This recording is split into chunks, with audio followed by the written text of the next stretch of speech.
if technology increases, one day there will be a simulation that will be so good you will not be able to distinguish whether or not it's real. And so then the question is, when will you know whether that's taken place, and has that already taken place? The Matrix.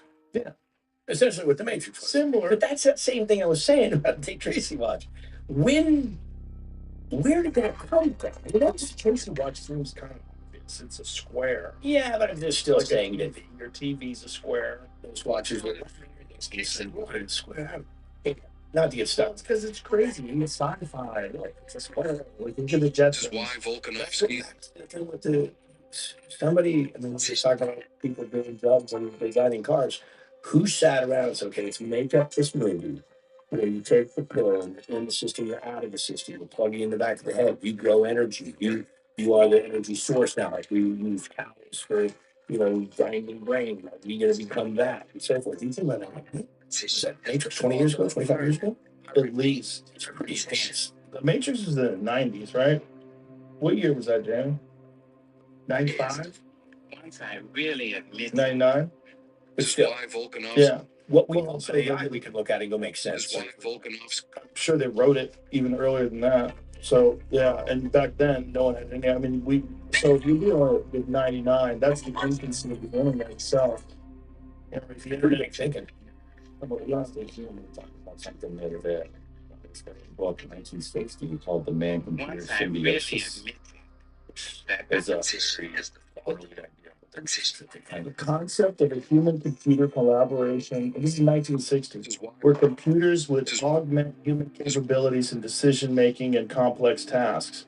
This vision involved computers facilitating both the solution of formulated problems and the formulation of problems themselves, essentially creating a partnership where humans and computers can work together more efficient or more effectively than either could alone. That's happening right now. It's already happening. 1960. Yeah, that's real. What was the guy's name? Look, JCR, strange. Yeah, now computer symbiosis. Look at that guy. Look at him. He looks like the show.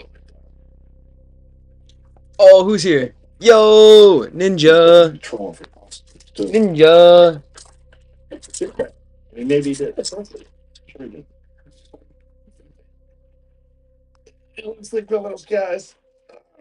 It's just it's a very tumultuous time because the change is coming so fast and no one knows what to do with it.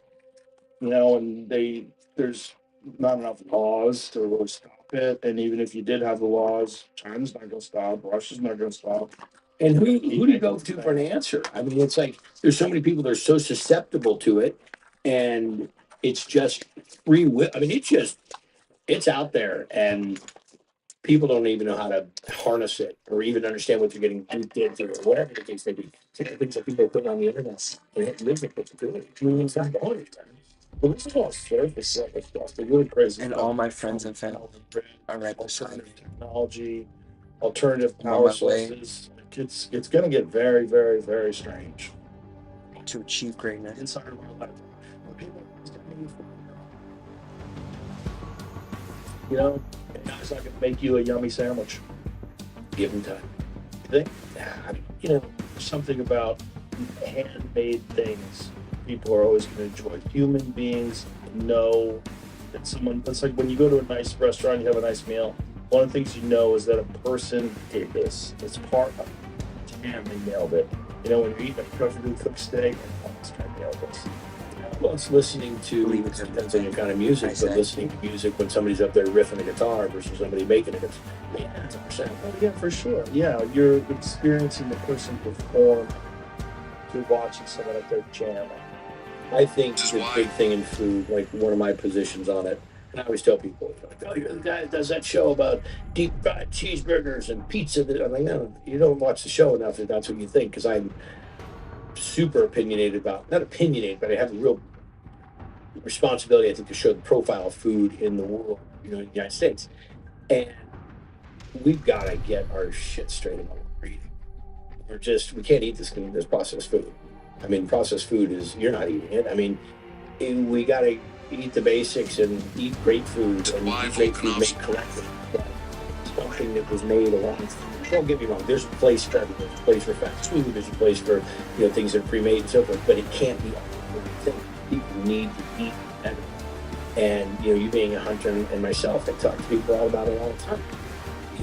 This is a reality that if you eat things that are modified, I'm not saying genetically modified doesn't have a Why place. Volkanovski is the smartest fighter. You don't watch it and get a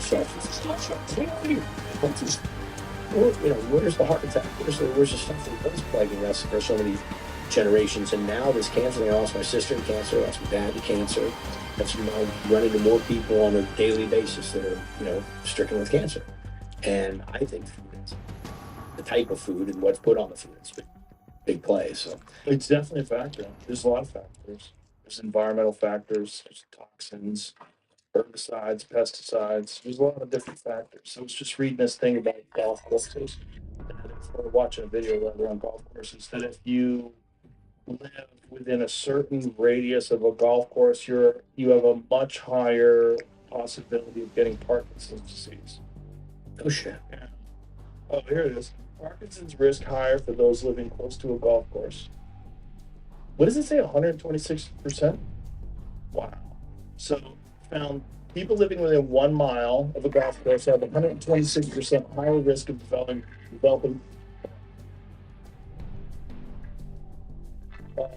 126% higher risk of developing Parkinson's disease compared to living more than 6 miles away, said co-author Dr. Ray Dorsey, a neurologist and the director of the Center for the Brain and the Environment at Atria Health and Research Institute in New York.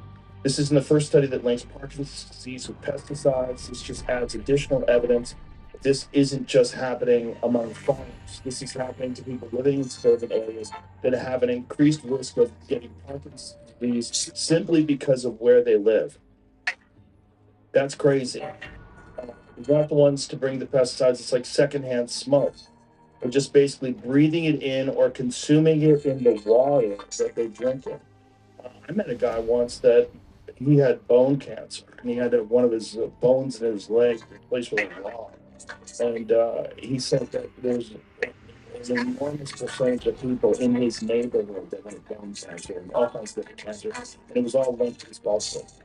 The runoffs from the golf course had gotten into the water table, into the water supply of these people. Jason Tatum. It's dangerous, and that shit's not even legal in a lot of countries. It's crazy. That's glyphosate.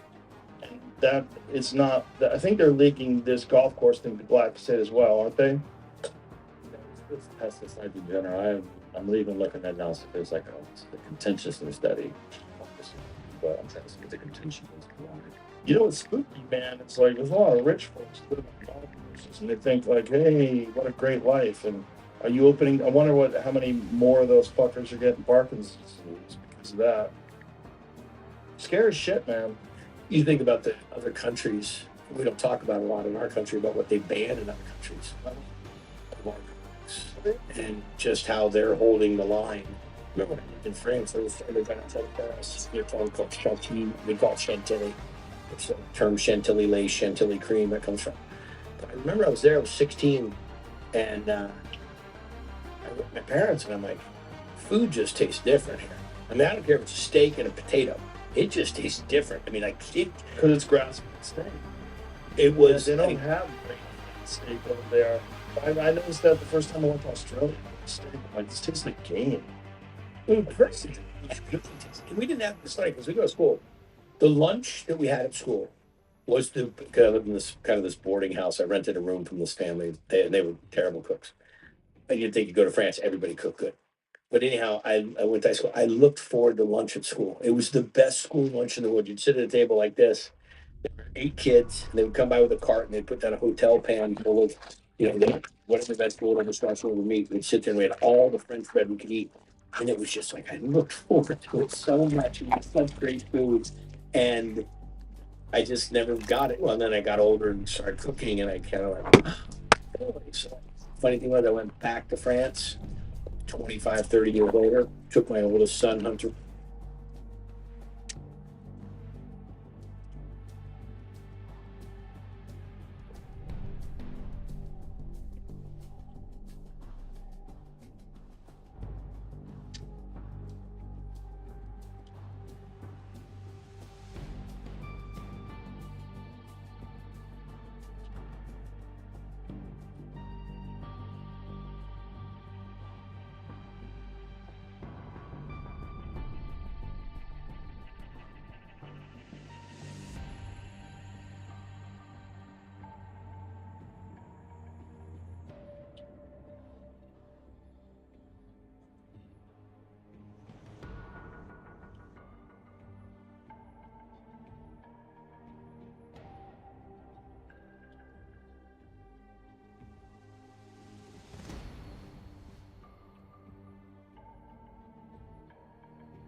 Very, very undefeated, 17 with me.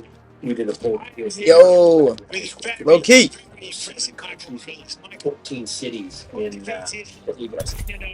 What's up, brother? future, taking on the toughest test of your career. You made it look easy. Fue una impresionante, Mac. Hiciste y contra el reto más importante de tu carrera y lo hiciste para ser fácil. Fue un trabajo muy fuerte, un trabajo muy duro. Todas las peleas para mí son duras, son difíciles. Estaba recontra nervioso en el camerino con mis entrenadores. Pero se hizo el trabajo. Me dijeron, lo hice. Mano pesada, mi mamá me lo dijo, mi abuelita me lo dijo. El primer round se acabó la pelea. Lo hice, presioné, hicimos un excelente trabajo. Y esta victoria se dedica a todo Ecuador y a mi mamá que está aquí presente. This was tough work, hard work, always. I'll tell you what, every fight to me is tough. Yo. She was very, very nervous back there. What's up? I went on my first date.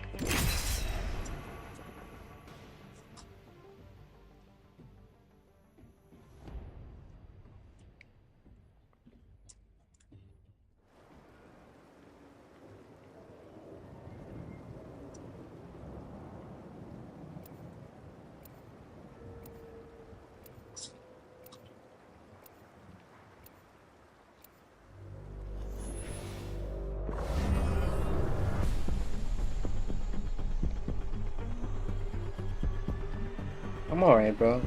I really miss Silva.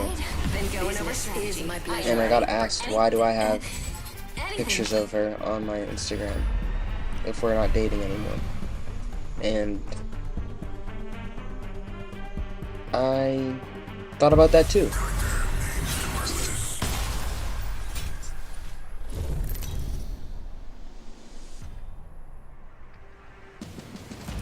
Introducing your champion. And I told her, like, what happened, like, the shit that she did, you know, like... I'm the jump master. Let's stay together, mga kapatid. I'm Jump Master. Follow me or I just stay out realized of the my people way. in the fucking lobby can hear what I'm talking about. Oh my god. Jesus. Time to kill. But...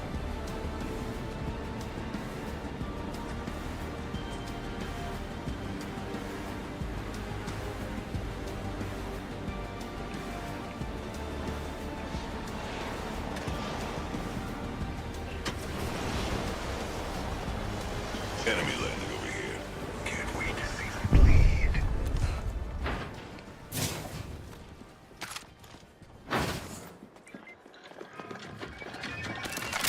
An enhanced weapon. You'll knock them dead.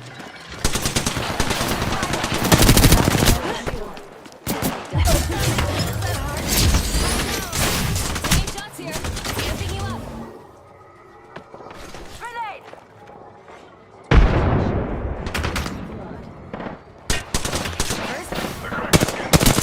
I'm out of light ammo. Let's get you back on your feet, guys. I'm down.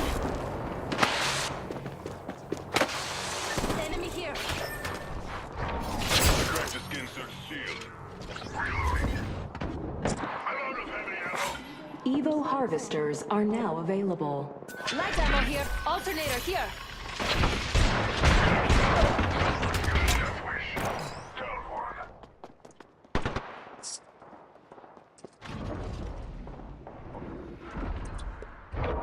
You can't escape. Appointed.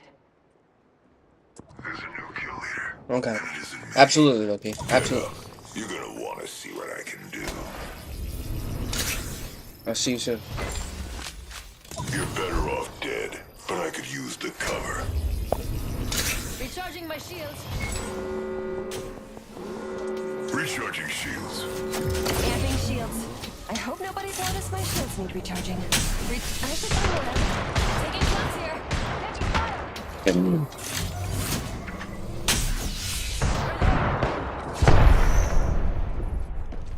Recharging my shields. One sec.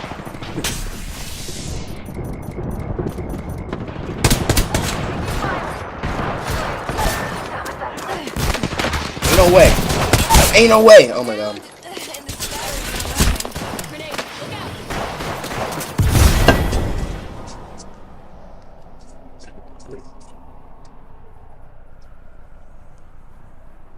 I spy an enemy.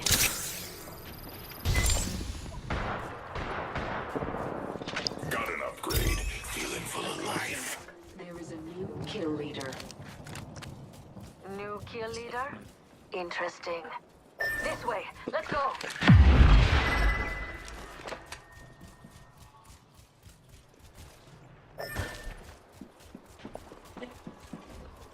Get a shot.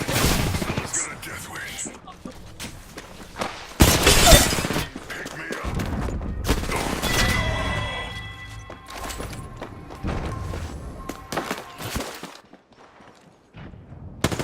Taking fire.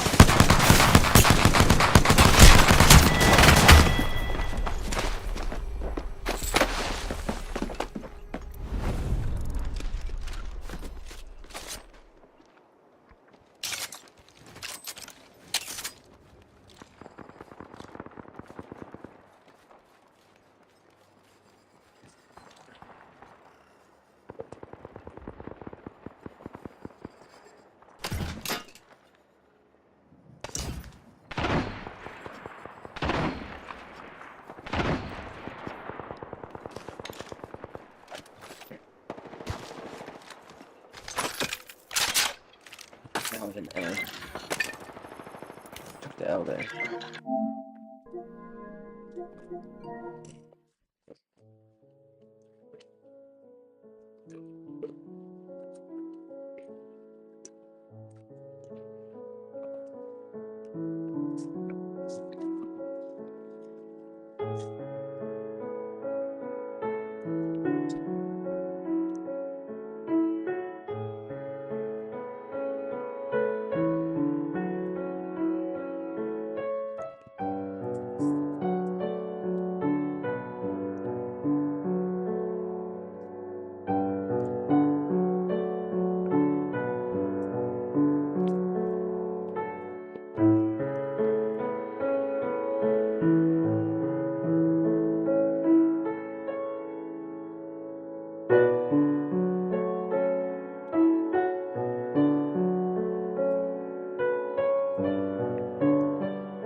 Nice stage today, beautiful.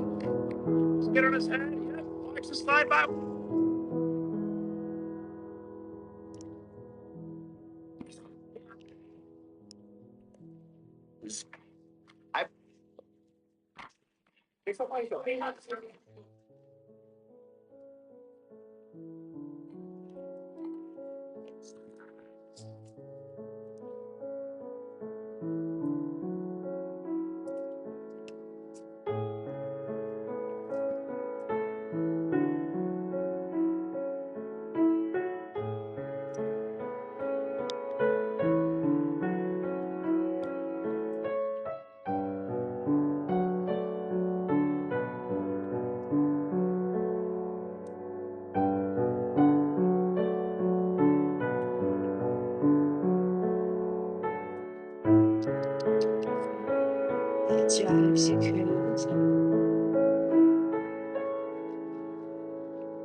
This is how I.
This whole where food came from. So I took him back to Chantilly and I went to the grocery store. My best friend from school walked me to the grocery store. And what had been a grocery store full of huge aisles of fresh produce and breads and everything you could imagine was now just freezer. Well, and I said to Vince, I go, this is Vincent. I said, Vincent, what? Qu'est-ce que c'est what? And he's like, gonna be more like Americans. That was his, kind of joking. But it had changed so dramatically. I was like, this is like, not, it was shattering. Yeah, I think fresh food is really the only thing that people are supposed to be actually eating all the time. Real food. I mean, the more that you can get to a farmer's market, the more you can have relationships with ranchers and the people that actually provide your food, the healthier you're going to be. And the further you get away from the source, the more you're going to have preservatives, the more you're going to have processed food. Stay away from the inside of the supermarket. All that stuff on the inside. I mean, there's condiments and stuff, but most of it's bullshit. The outside, vegetables, meats, eggs, all that stuff that's on the outside, all that refrigerated area, that's all you're supposed to be actually eating. All that stuff that's in the middle is just fucking your life up for the most part. Obviously, it's a generalization.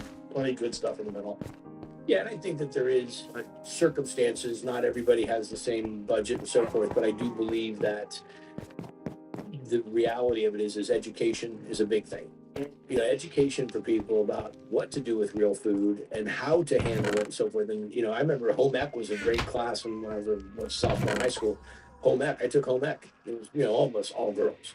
I was in it because I wanted to see what it was. I didn't want to sew, but I did want to learn, how to make a blackberry pie.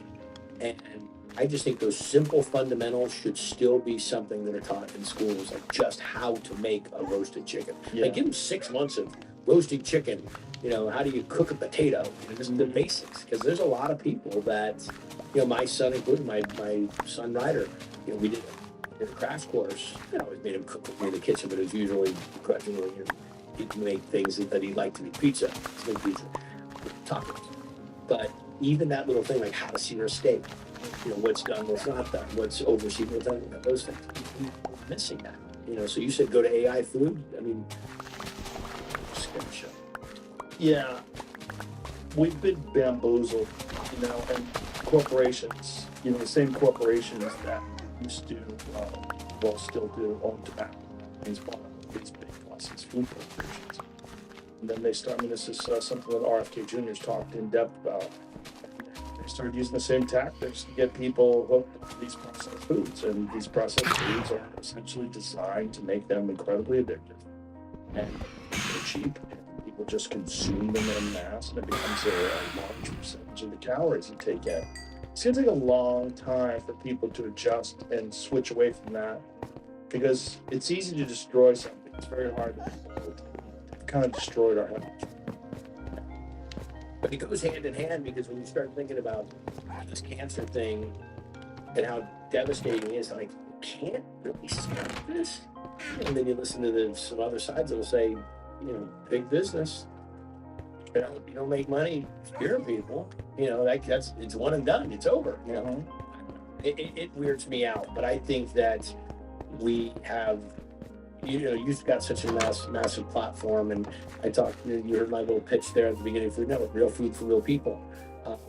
Saying these restaurants, I believe you should go eat every single day, because not every one of them is, always the healthiest situation. I think you need to have a good balance between things. It's okay to have indulgence. It's okay to, it's okay to have your pizza, your pizza experience. But we just need to get back to some balance of it, because we're imbalanced. Then again, you're always going to have bad examples that are good for people to realize, I don't want to live like that kind of stuff. You want to see someone who's like morbidly obese, terrible diet, no enthusiasm for life, because they're poison. And then you see a guy who's like super healthy and exercising all the time, he's got tons of energy, and like that's what I like. Like you need to see bad examples too. It's part of the human experience. Moderation is my favorite thing that I talk about. I got into 3 or 4 years ago, got into cold plunge, and thank you, by the way. You're a great advocate. You're a great inspiration on it. I started doing it, and then everybody would tell me that you're doing it. So I listened to what some of the things I do it in the morning. It's great. It is. Stuff mornings. It sucks, and that.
Yes. Absolutely. It sucks every day. I'm going into this is bullshit. You know, You can always watch BJJ instructionals, Sancho. Whatever you want. Whatever you want.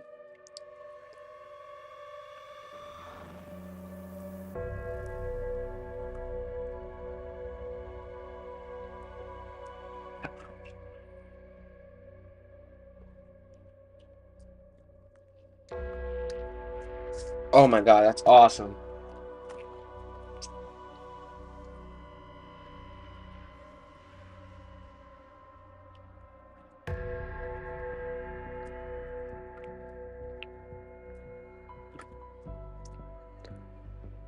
Pass.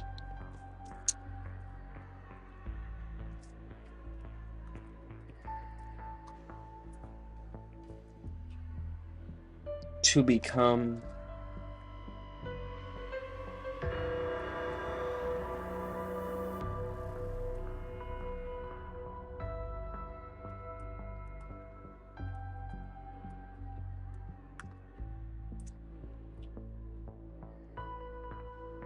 Stapling is an extremely powerful passing principle that at first seems obvious, but when you deeply understand it, it really changes the way that you understand guard pass. The tricky thing with passing an open guard is that there's so many different playing variations, and it's really difficult to memorize 1,000 different techniques for each situation. So having a powerful principle-based understanding of what your goal is passing can make you much better at making split-second decisions, often in situations you may not have even been in.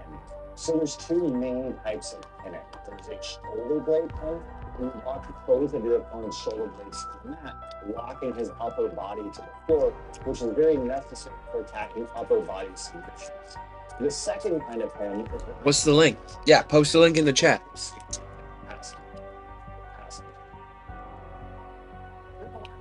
Major concept I'm talking about with you guys, but I think a lot of you guys miss it. And it's the idea of making distance in all of the ways you play. We're going to focus mainly on double sleeve and collar sleeve, but also just the general idea of it. So first big concept to understand, I know it's about before. There's two main factors that play when you're playing open guard, no matter what position you're in, and that's the idea of distance. And it has two big factors. The first is like if my opponent is above me, regardless of whatever the arm and leg configuration is, the more over he is, I'm going to feel his weight. But objectively, I don't think it went through yet. Can you post a link in the chat without being like a moderator?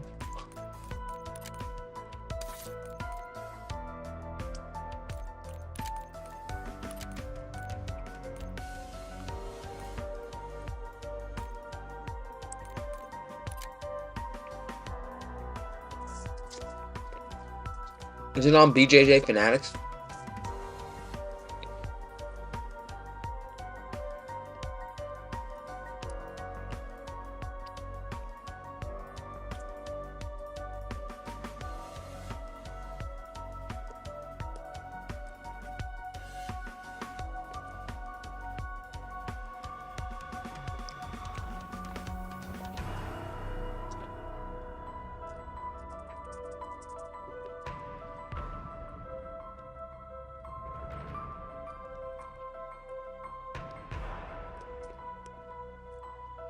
Oh, I see.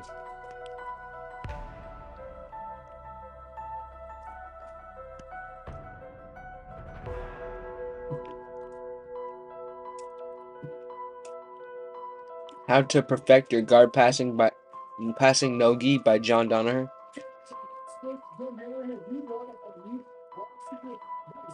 Placido is here.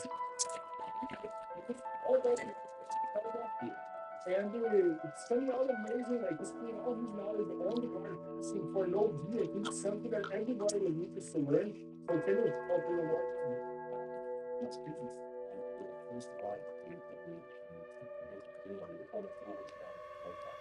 He's amazing.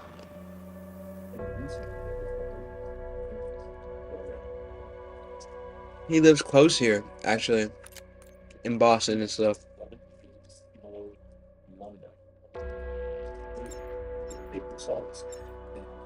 do in this video is show what they do,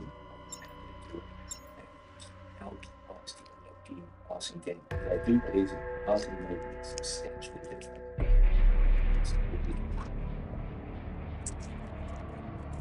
So it's like the thing that full of late is you have to get very good at that. It's one to do sports. Welcome to Liberty Falls. You've traveled halfway around the world. Now let's get this finished.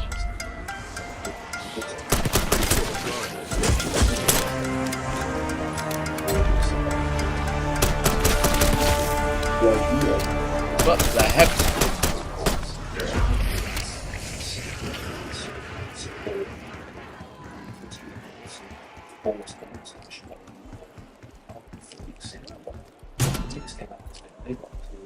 Same mistake. I can't see it. It sucks.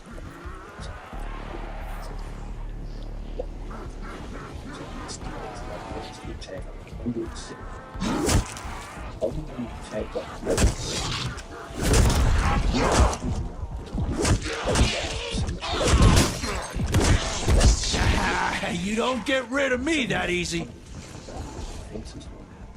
Successful. Unacceptably low level. You can check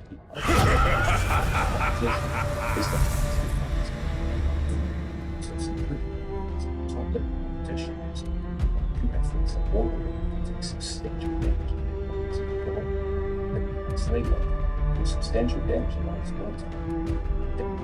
Some holy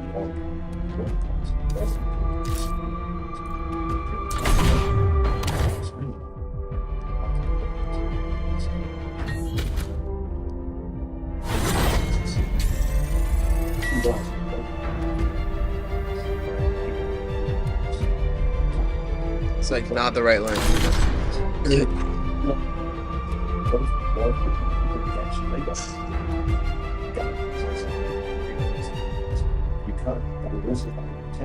Bro, I'm not taping that in.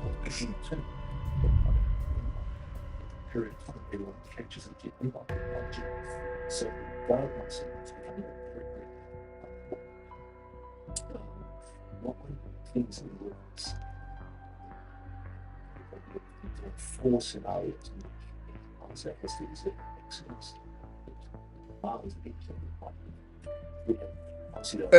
No, that looks like a virus. Every time I think about your team, for some reason it comes on my mind, Gordon.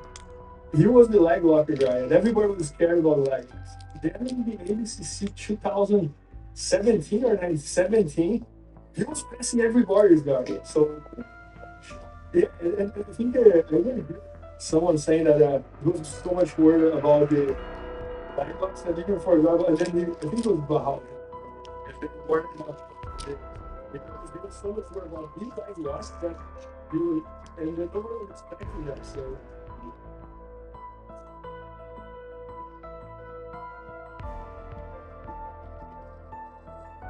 That 155. The presence of greatness behind that door. Steve Brand, spanking you, reigning, defending, welterweight champion. Oh my year.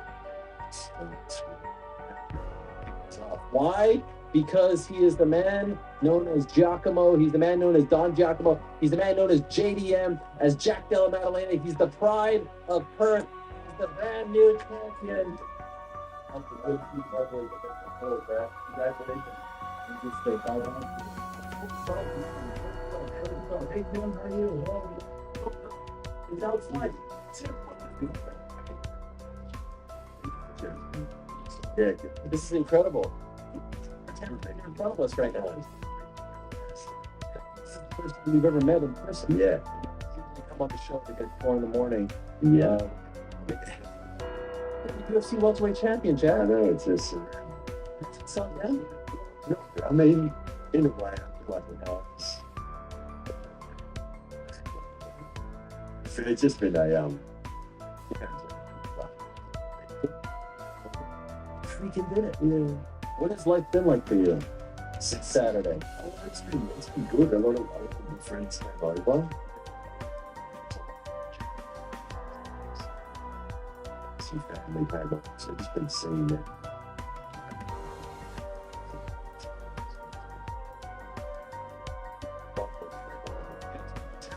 Yeah, That's where I'm from, born and raised. right.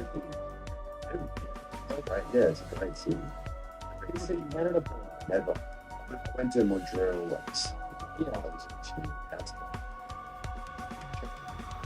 It's a awesome city. It's really nice. Lots of really cool little racing train. Are you a big fan of Schwartz's? Yeah, it's fun. Yeah. Oh, you guys are back for round 2, round 3? You have the smoked meat sandwich. Yeah. You have the steak and the smoked meat? Yeah. What did you like better? Because the smoked meat is like the real It's not thing. even. I didn't like the chicken.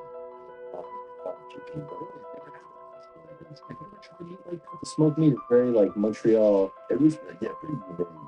I like tradition from American barbecue, stuff like that. So,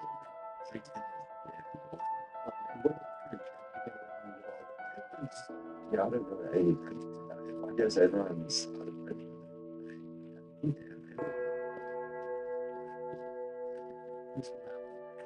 special in your heart.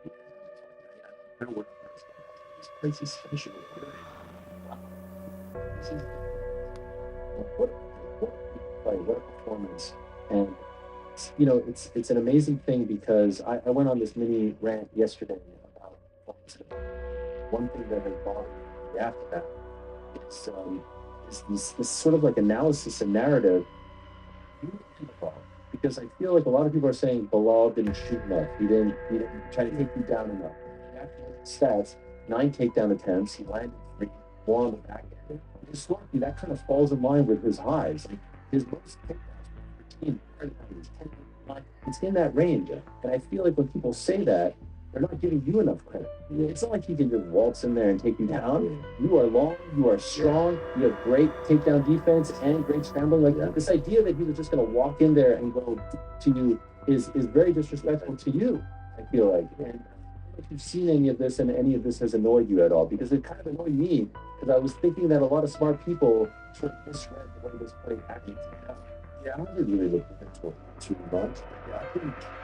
Yeah, I've seen a couple of things like that. Something we worked toward that,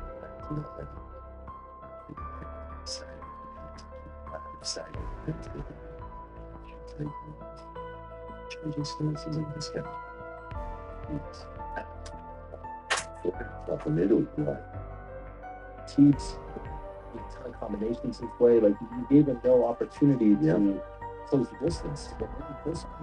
Even when he got you down those couple times, you went up.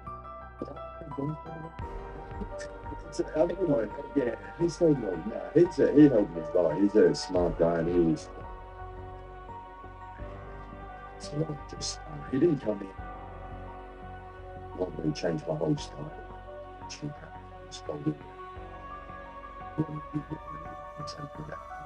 Obviously, tweets and stuff. Just a bit. First time. 33 or 7. He corners you? Like, yeah, it was great. I had the corners, then obviously been that check this month.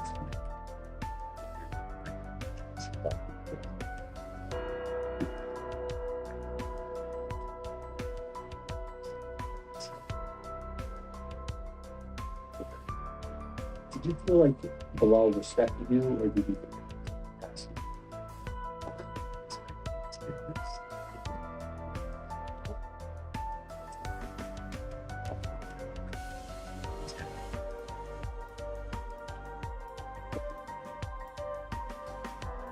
just because, you know, sometimes people say something and you just like see it. It's the line of some other people that's out there. Circumstances in which you got this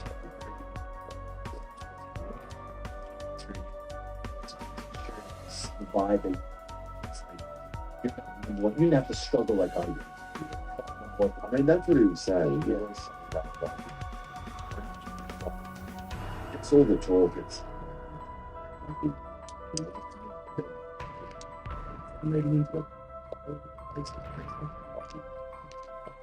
It's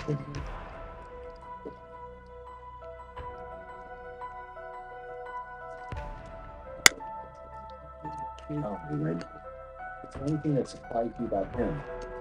No, to be honest with you, I knew he was tough. I knew he was going to be tough.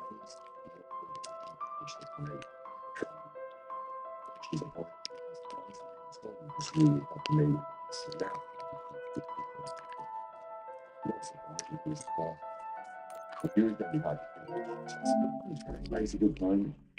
He's a little more powerful, but he's nice to reach out. But you were expecting. Not too much. You can tell. Try it. I'm really trying it. It's hard to tell the whole thing. It's rough out here.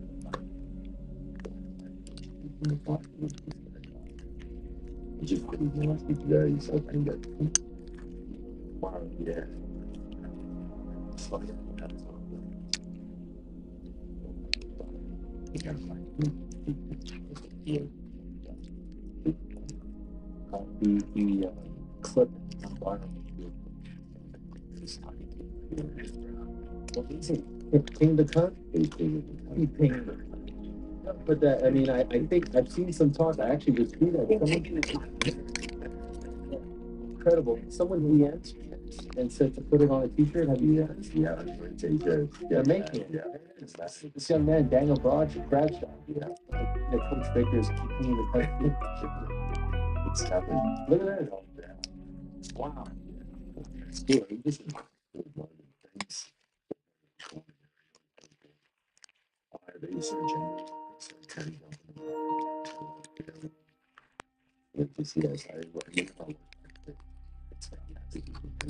It's legendary because there's such a range of emotions. He's telling you to do that. He's also telling you 5 minutes. Do like you're doing. He sounds like a father in there. Right there. That motivates you in the moment. Yeah, 100%. Especially, I feel like I was getting a bit excited. You know, amazing. Just saying like 8%.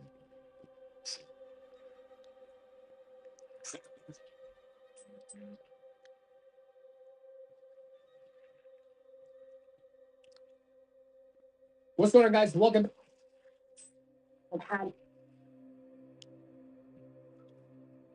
Things and how they should be. It's been a while since I last. That's how. How many? What if there's a substance in?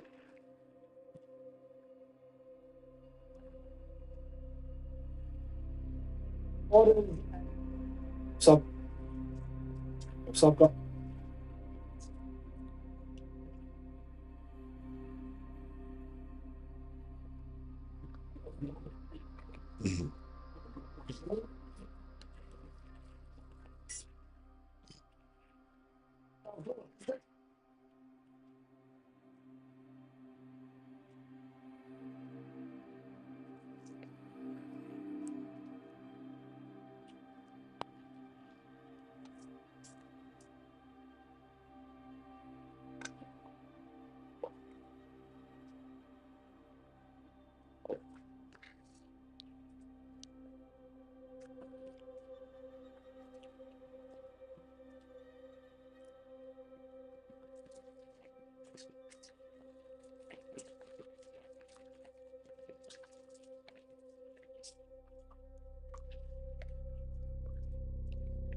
I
mean, that would end up leaving us $1 left for ourselves.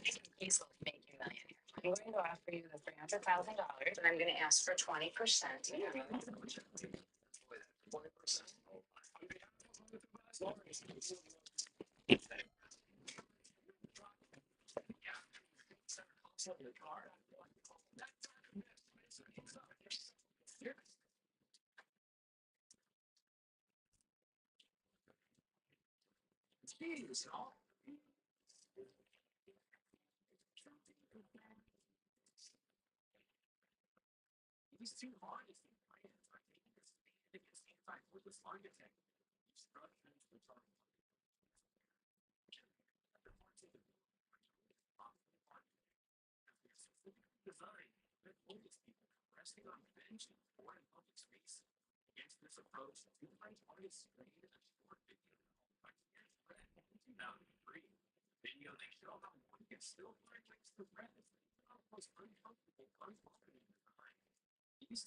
How do you eat all that meat sitting?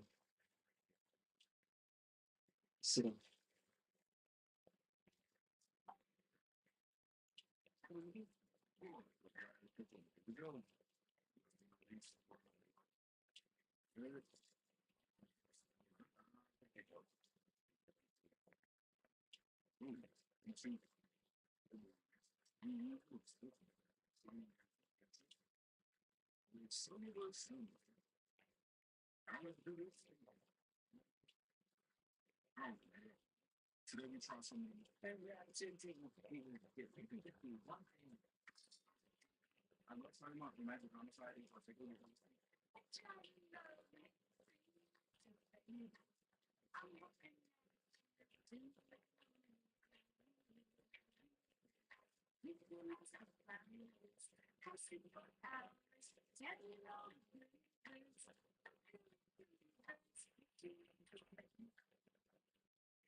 combination like chocolate and chips. I never thought once while eating chips, you know, would be great with this chocolate. So I just poured some melted chocolate over chips and a little left this part of it. This is like the best thing on chocolate on it. Feel okay, that's what I'm just component of. At least first try something before getting to a final verdict because this is okay. I love the combination of salt and chocolate. I remember this beef even had that flavor in its first wash of these noodles. I didn't really taste too much of the potato chips. It's just a bit, but it's a lot more or less salty. It's sweet, it's salty. Oh man, and one of the things best summer. I was really evenly cold the chocolate and eat it. On this one, it's a little bit more hot and it tastes a bit like potato chips. It tastes a bit of the chocolate and same thing. You can rate this. You want to give it a 9.4. Whatever came up with the probably genius. So yeah, that's really my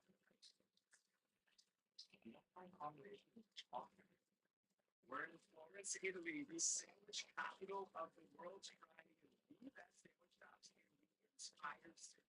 First up, we got Pizzeria de Neri's, run by this crazy Italian and homemaking everything Tolman Friends on the sauce. They're known for their local mozzarella with the creamiest stracciatella I've ever seen and their homemade pistachio pesto. Oh my god, it was funny.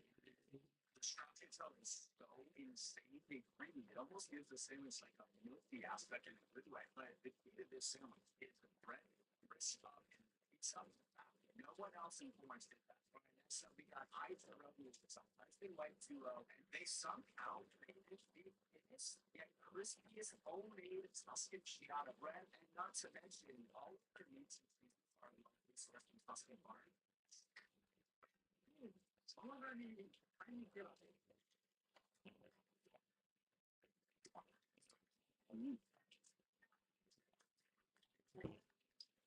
So I discovered. Yeah, yeah, she was out there. Yeah, yeah, she was out there. Yeah, yeah, she was out there. But she was out there. Yeah, yeah, she was out there. Yeah, yeah, she was out there. Yeah, yeah, she was out there. But jumping, slow mo challenge.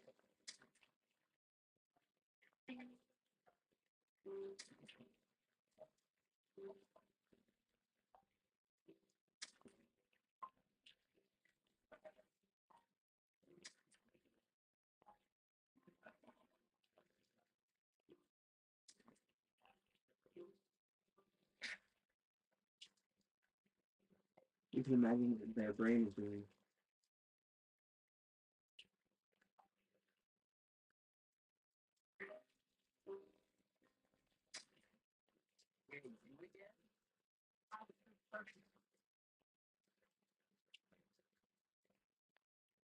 This Chinese factory owner just exposed how luxury bags are a total scam. Some say his lowlands mirrors a fan, saying made in China. Japan never be luxury. However, in fact, more than 80% of the luxury bags in the world are made in China. And those luxury brands just use the knowledge. We take almost the face of that zero.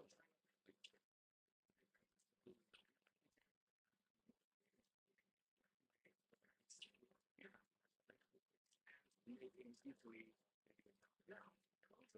Let's just do routine, easy experiment.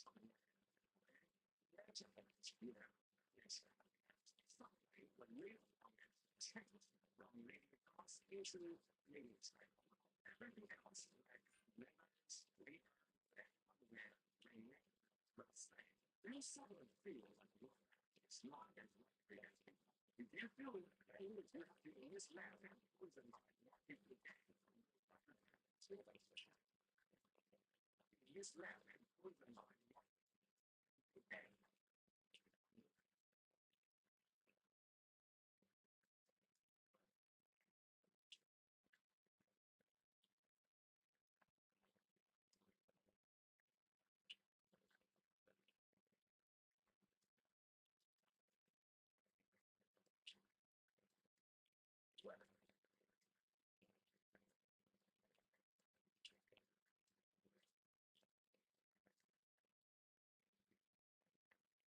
It's not her plan, it's so long.